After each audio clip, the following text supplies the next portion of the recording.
Hai hello, salam sejahtera Malaysia. Selamat datang ke channel Fels Lifestyle. Terima kasih kerana terus setia dan terus bersama di dalam channel ini. Tuan-tuan dan puan yang saya hormati, setelah isu Ismail Sabri, rasuah yang melibatkan nama Perdana Menteri ke-9 disahkan oleh SPRM, beliau adalah saksi. Semua berkaitan dengan isu Perdana Menteri ke-9, RM 170 juta dan juga jongkok emas. Rupanya di dalam ruangan komen melalui channel ini, saya telah terima satu komen yang panas, yang pasti mengejutkan penyokong Zahid Hamidi dan penyokong UMNO. Di sini saya akan paparkan. Anda lihat komen ini berkata, memanglah Zahid tu kena letak jawatan sebab 47 DNA. Apa komen Anda berkaitan dengan komen daripada salah satu viewers ataupun mungkin subscriber daripada channel ini? Oke, baik saudara-saudara, sebelum kita teruskan, di sini saya ada selitkan beberapa produk. Bolehlah tekan dan tengok mana satu produk yang sesuai di hati, sesuai di mata. Boleh klik order macam biasa, macam dekat Shopee. Sangat simple, sangat mudah, harga pun berpatutan. Oke, saudara-saudara, melalui komen ini yang berkata Zahid kena letak jawatan. Mungkin ini adalah gesaan daripada netizen untuk Zahid letak jawatan. Tapi agak-agaknya, adakah berkaitan dengan kes Ismail Sabri ini? Kenapa tiba-tiba ada di dalam ruangan komen ini berkata Zahid kena letak jawatan pula? Persoalannya, yang pertama, letak jawatan sebagai apa? Adakah sebagai Presiden UMNO, ataupun sebagai pengerusi Barisan Nasional, ataupun sebagai timbalan Perdana Menteri? Kalau ini berlaku, pasti menjadi satu peletakan jawatan yang mengejutkan ramai. Saudara-saudara, menurut Anda, setelah ada gesaan terhadap Zahid untuk letak jawatan, mestilah kita akan fikir siapa pengganti Zahid Hamidi yang seterusnya. Pengganti beliau sebagai Presiden UMNO, pengganti beliau sebagai pengerusi Barisan Nasional, dan pengganti Zahid Hamidi sebagai timbalan Perdana Menteri. Mungkinkah ada beberapa nama yang pemimpin-pemimpin terkenal, berpengaruh kuat yang boleh menggantikan Zahid Hamidi? Apa yang saya lihat, Zahid Hamidi memang mempunyai pengaruh yang besar di dalam UMNO.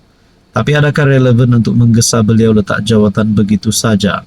Jadi saudara-saudara yang saya hormati, berkaitan dengan komen ini, apa pula pandangan dan penerimaan Anda? Silakan komen di bawah, teruskan bersama di dalam channel ini. Hai hello, salam sejahtera Malaysia. Selamat datang ke channel Fels Lifestyle. Tuan-tuan dan puan-puan yang saya amat hormati. Satu data ataupun satu maklumat yang pasti mengejutkan ramai. Saudara-saudara, setelah kita mendengar antara pemimpin yang pernah menjadi Perdana Menteri, sekarang mereka sebagai bekas Perdana Menteri. Beberapa sirih kita dengar episod Perdana Menteri terpalit dengan rasuah. XPM, bukan Perdana Menteri hari ini, bukan Anwar Ibrahim. Tapi kita dapat lihat, pertama, antaranya Najib Razak kini berada di penjara. Seterusnya Muhyiddin Yassin terpalit dengan rasuah, kes mahkamah. Dan seterusnya pula yang terbaru, Perdana Menteri ke-9 Ismail Sabri Yaakob. Saudara-saudara, setelah beberapa rekod ini, beberapa maklumat ini keluar, rakyat Malaysia digemparkan dengan kes ini yang melibatkan bekas Perdana Menteri. Akhirnya saudara-saudara, saya telah mendapat satu maklumat melalui TikTok Nazilin, Nazilin Unity Channel.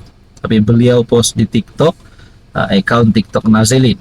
Di sini saya akan paparkan gambar rekod Sakau PM Malaysia. Najib 9 tahun, RM 2.3 bilion. Muhyiddin 22 bulan, RM 600 juta.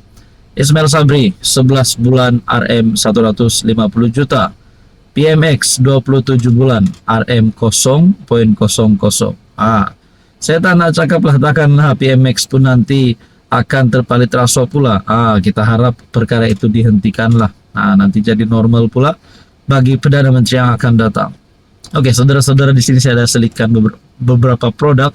Anda boleh lihat, klik produk ini, mana satu yang sesuai dengan Anda, ngam di hati, ngam di mata. Jangan lama-lama, tekan produk itu.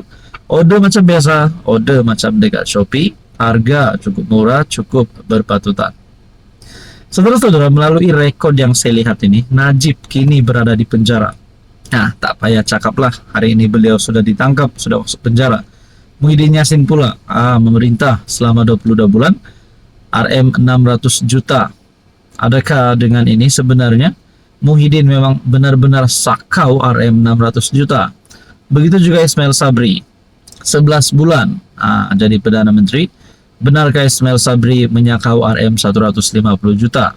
Manakala PMX pula 27 bulan setakat ini, dan sehingga hari ini rasanya belum lagi ada kes rasuah ataupun rekod-rekod sakau melibatkan nama Anwar Ibrahim. Diharapkan tiadalah, supaya takut pula nanti orang kata, dulu Ismail Sabri nampak macam oke, tapi kenapa tiba-tiba selepas beliau letak jawatan, selepas beliau tidak lagi memegang jawatan PM, tengok tiba-tiba nama beliau terpalit dengan rasuah. Kita tidak mahu perkara itu diulang semula. Jadi saudara-saudara, berkaitan dengan ini, tak tahu benar atau tidak, tapi ini hanya perkongsian saya melalui sumber yang saya dapat daripada channel TikTok ini. Apa komen Anda? Halo semua, salam sejahtera Malaysia. Selamat datang ke channel Fels Lifestyle. Terima kasih kerana terus setia dan terus bersama di dalam channel ini. Tuan-tuan dan puan-puan yang saya amat hormati, setelah Ismail Sabri, Perdana Menteri ke-9, sepatutnya dipanggil SPRM, tetapi ditangguhkan atas faktor kesihatan Perdana Menteri ke-9 tersebut. Lalu SPRM bertemu dengan dokter yang merawat Ismail Sabri, dan pada akhirnya ini satu berita terkini, bertarik 11 Mac 2025. Ini adalah keadaan terkini Ismail Sabri. Kalau nak cakap Ismail Sabri kritikal dalam kesehatannya, mungkin kita tidak boleh cakaplah sebab belum ada pengesahan. Nak cakap kritikal dalam keadaan politiknya pun tak tahulah, sebab beliau kini sudah jadi suspek di dalam siasatan RM 170 juta dan juga penemuan jongkong emas. Kesehatan Ismail Sabri belum pasti. 13 akaun bernilai lebih RM 2 juta dibekukan. Adakah ini satu lagi penemuan lebih RM 2 juta yang mengejutkan? Saudara-saudara, di sini saya ada selitkan produk. Silalah tengok, shopping dekat sini. Anda boleh klik, tengok mana satu, jalan-jalan, tengok mana satu yang sesuai dengan Anda, sesuai di mata, sesuai di hati. Jangan lupa klik produk itu. Order macam biasa, sangat mudah. Order dekat Shopee, tekan saja produk tu, order dekat Shopee. Harga sangat berpatutan, sangat murah. Ini akan bantu saya dan membantu untuk kembangkan lagi channel ini.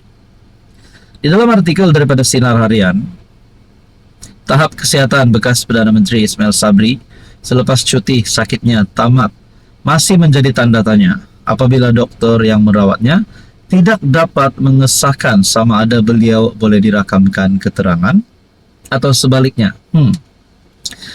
Jadi tertanya-tanyalah ramai orang, kenapa Dr. Ismail Sabri sendiri tidak dapat mengesahkan sama ada beliau boleh dirakamkan keterangan atau sebaliknya, sama ada beliau boleh menghadirkan diri di SPRM ataupun tidak dapat menghadirkan diri. Adakah di sini beliau ini nak mengelakkan, nak larikan diri kah, hilang kah? Entahlah. Menurut sumber SPRM, sebelum ini telah merakam keterangan doktor berkenaan bagi membantu siasatan. Hasil rakaman percakapan doktor itu, beliau tidak dapat mengesahkan keadaan kesihatan Datuk Seri Ismail Sabri. Sekiranya beliau sihat, keterangan boleh diambil oleh SPRM, katanya pada Selasa. Selain itu, sumber berkenaan turut memaklumkan bahawa sebanyak 13 akaun bank dianggarkan bernilai lebih RM 2 juta telah dibekukan setakat ini bagi membantu siasatan. Sebelum ini SPRM telah merekodkan keterangan 36 individu dalam siasatan berkaitan kes rasuah dan pengubahan uang haram yang dikaitkan dengan bekas Perdana Menteri ke-9 itu. Jadi antara persoalan seterusnya, siapakah 36 individu tersebut? Baru-baru ini saya ingat ada orang komen di dalam channel ini berkata, siasat juga menteri-menteri waktu era Ismail Sabri menjadi Perdana Menteri. Adakah dengan ini menteri-menteri PN, menteri-menteri era Ismail Sabri menjadi Perdana Menteri pada ketika itu, antara saksi, antara 36 saksi ini, tak tahulah mereka terlibatkah, tidakkah? Kita nantikan sajalah apa yang akan berlaku selepas ini. Apa komen Anda?